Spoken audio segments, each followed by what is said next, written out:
Luca is asking, hi Mike, since I don't know your personal circumstances, may I ask how come you moved to Sardinia? Has got anything to do with your world famous longevity stories? That's not an interesting topic, actually. Yeah.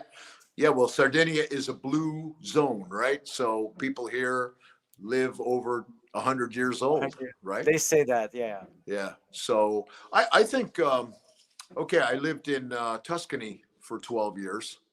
And then when COVID happened, uh, I decided I came here to do a show and I had some friends here and I thought it was really nice.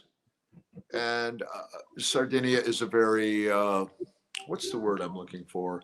There's a lot of beautiful nature. You know, the beaches, you can get lost on the beach, very primitive. I like the people, and I thought, okay, during COVID, everything was closed. So I came here and I tried it. You know, I'm an open-minded person. I've lived all over Europe. I've lived in Holland, I lived in Germany, I lived in Copenhagen, Denmark, I lived in Italy. So I've lived everywhere. New Wow. York, Los Angeles. I lived in Miami for a while. So I lived in always a lot like of these different kind places. of stories. I like this kind of stories. Like somebody, okay, I'm gonna move. Like, fuck it, I'm gonna move. Well, Especially here's for the thing. Here's the thing. You know, when I first moved to Europe, I was 37 years old. I was not young, but wow, I didn't know that you were yeah, 37. yeah, I was 37. I mean, mentally 12. I'm still mentally 12, but at 37, I didn't have a wife. I didn't have any kids. I didn't have any girlfriend. And, I looked in the mirror and I was like, all right, what are you going to do? You're going to, at that time I had long hair. I go, you're going to cut your hair and get a job? And I thought, no, I've been doing this now for 20 something years. I got a lot of time into it. I'm going to move to Europe. So I came to Europe. I just decided to come here and try Like with it. no gigs, nothing.